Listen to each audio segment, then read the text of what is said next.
एक खत दिल बर उनवान जल वत जिगर ते बल दिया भाई लख तंग गुजरान गरीबां दा किदे रुझ गया वतन दा साईं लिख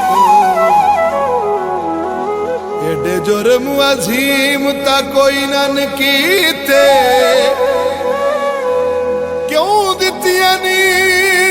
सख्त सजाई